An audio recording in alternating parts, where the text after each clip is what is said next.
My name is Neil Bonley. I first got involved with Skeet weekends because my dad used to run them. Dennis Bonley used to run them from the 1980s through the 90s and into the new century. He used to run them with a guy called Stan Arundel, and they were fully programmed weekends, so quite a unique thing. In terms of modern day Skeet, it very much used to be the way Skeet was run. My dad was an old Brady boy, so I was always in those circles. I was never a Brady boy myself, but he had a good understanding of how it was such a crucial part of their lives growing up and still current day. So I went from the age of 5 to Skeet, so it would have been from around 1979.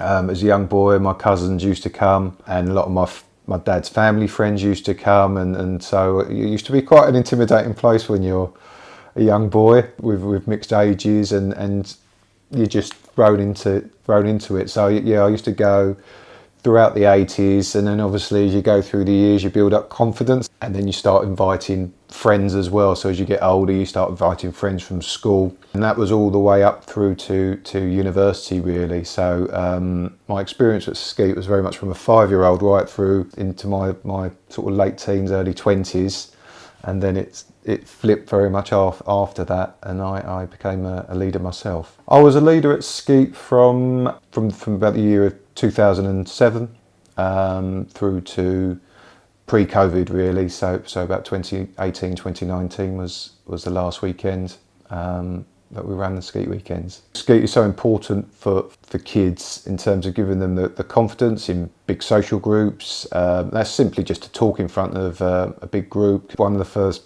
parts of the weekend was introducing yourself and telling the group a little bit about yourself, whether that was a school and your hobbies and where you used to live, and how many times you've been to Skeet. And it was, I used to do that from the age of 5, and talking in front of a big group was quite intimidating.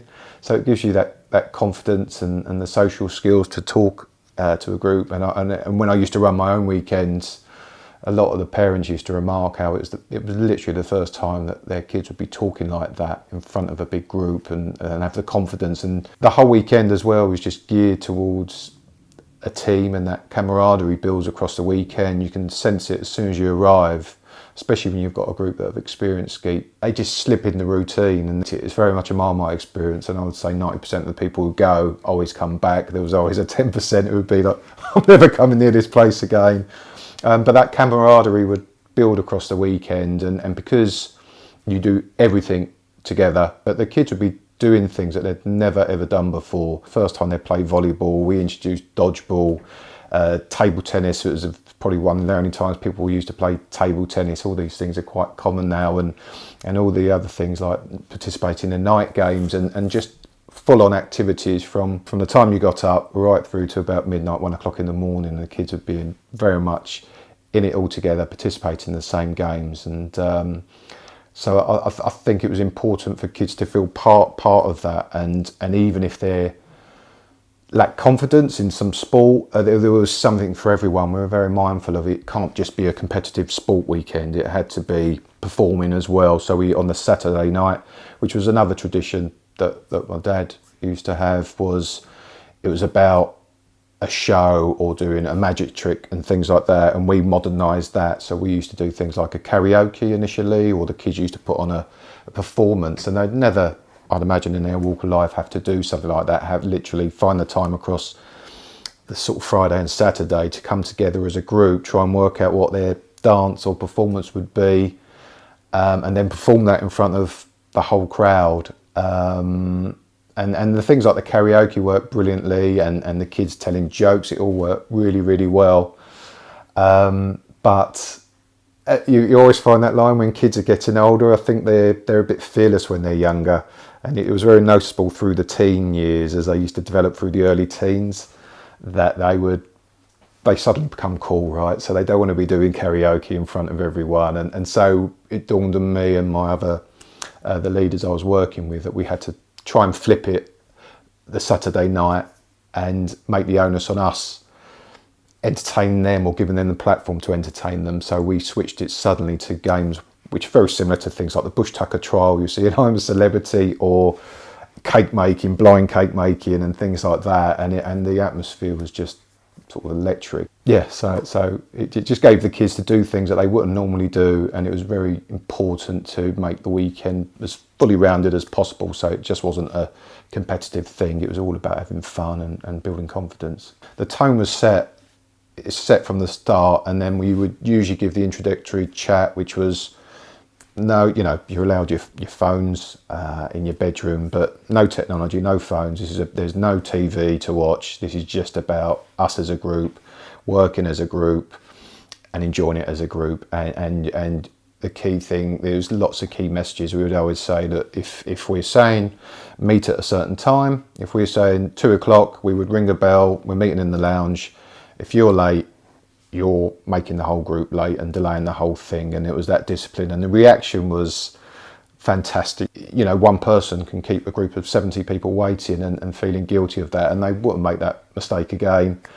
When we were splitting into teams, that they need to have a connection with not necessarily their mum or dad, but it might have been a cousin or or a friend, and they would be in the same teams, but the parents were there to guide the sports really. I didn't want, so we used to play handball, for example. First time kids would have played handball, but obviously with the parents and the size of the parents, it would have been easy for them to dominate. So, I was quite strict with the rules for the parents to say, you can't shoot, it's all about the kids.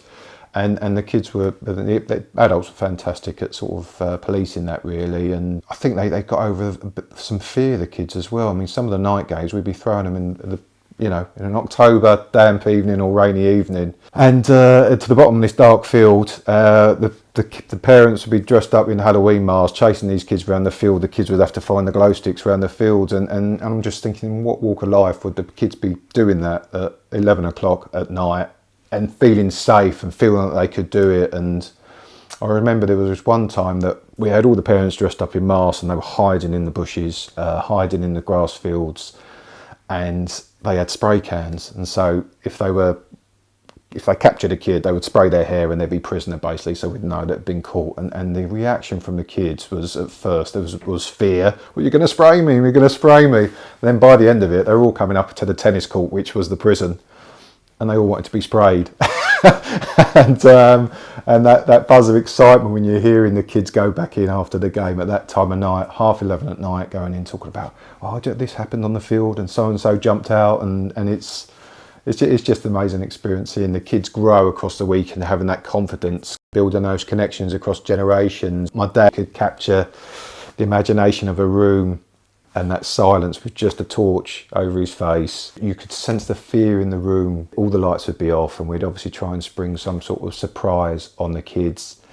And as the lights went off and the torch went up, you could just see all the room just get tighter together. All the kids were keeping it some before the story, and then suddenly they'd all just shrivel together and all group together as closely and huddle together as closely as possible. And the way they used to tell the old Brady guys, the way they used to tell the ghost stories was just fantastic. And because there was this legacy there of the ghost of Lady Cynthia, and people bought into that across the whole weekend, whether it was in the night games, in the ghost story. And so it was so important for those traditions to remain, the night game to remain. They just got passed on through the generations. And so the Brady ethos is very much alive, and some of the games are very much alive, I think. And that's thanks to my dad, and obviously myself carrying those on. And so many of my friends and their kids talk about those games today.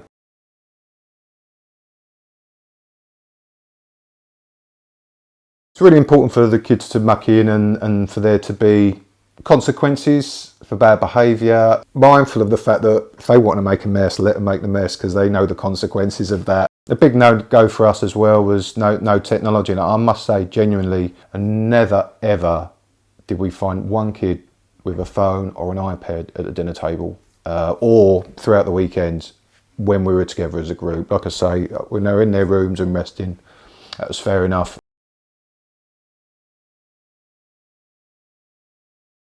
Still important today, I think, because even though the kids have a lot of opportunities, lots of sports groups, and the social clubs certainly don't exist like they used to. And for my dad and my mum, growing up in that the sort of the Brady club environment, obviously it was their lives, and it wasn't just sport, but it was social as well. And so, whether it was going to dances or shows and things like that, it was so core to their lives. And I think kids do have a lot of well-structured team sports and opportunities or dance clubs, but they don't really have the social clubs anymore. So I grew up in Ilford, Essex, and Sinclair House when I was growing up was still it was a Jewish social club, and we used to go down there on a Thursday night just to play table tennis and just to hang out really. And I don't think kids have those social club opportunities now. So yes, they can participate in organised sports or dance or whatever that might be,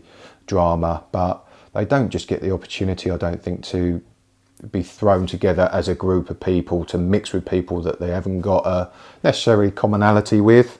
You know, like I say, we were very conscious of not making it just a very competitive sporty weekend. It had to be all about participation and getting involved with everything. So we used to do things like arts and craft, for example. Like a lot of our weekends used to run on Halloween weekend. So we used to make full use of the arts and crafts room and get kids to design Halloween masks and then showcase them later. It was all about making sure they were aware of discipline, of being there on time together and as a group. Even though the weekend was really organised, one of the key things was always those moments together as a group where people would work together, communicate as a group. So there was obviously the meal times. Most of the day obviously would be spent outside organising the games and the activities.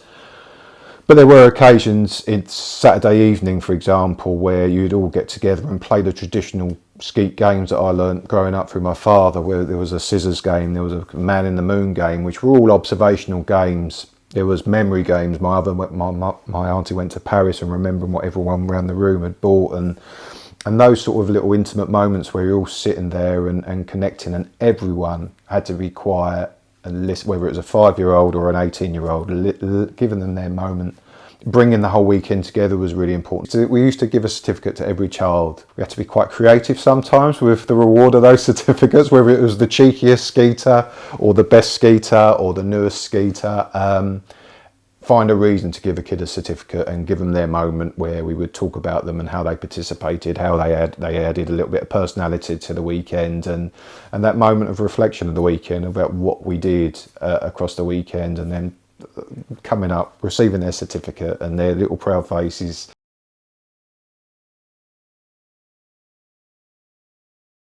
People came from different walks of life, and some people couldn't necessarily afford the weekend but were keen to come, so obviously we would do what we can to try and subsidise and make sure as many kids could come as possible. My father used to run the weekends, as I said, when I was a 5-year-old, and I used to be so proud that it was my dad standing up in front of everyone, organising everyone, and everyone having such a great time. And like I say, I would invite my friends to Skeet weekends, and I used to think, oh, I'd love to be in his shoes one day, and then got the opportunity. I spoke to Dad about it, trying to build a Skeet group and community, and got the opportunity. And I think my dad was getting older. He was very keen for his granddaughters to experience Skeet and have the great times that we had. So my girls came from a very, very young age, fell in love with the place straight away. They're constantly talking about it. It was always a key thing for them in the calendar after the summer holidays. But then there's Skeet, and Skeet was such a fixture in their diary. My eldest daughter went for over 10 years, my youngest daughter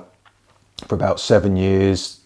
A whole group have been influenced by Skeet because they've invited so many of their friends who came back year after year, and they were very sad to hear about Skeet and not being a part of our lives moving forward. And so we went to Skeet a couple of weekends ago, perhaps for the final time, and my eldest daughter couldn't come because she's studying A-levels, and one of the things she said to us as we were leaving, she said, could you please bottle up that smell of Skeet and bring it home for us. I think if you went to Skeet, you'd know what that smell is. It's that, I don't know if it's the smell of the old staircase or the sounds of the creaky floorboards or whatever it is, but I think everyone can probably point to so many sounds and smells at Skeet, whether it's just the fields or the house or whatever it might be, or the food, poor food that was served in the kitchen, and of those great memories. And so a little bit tinged with sadness that we won't experience it again as a family, but at the same time,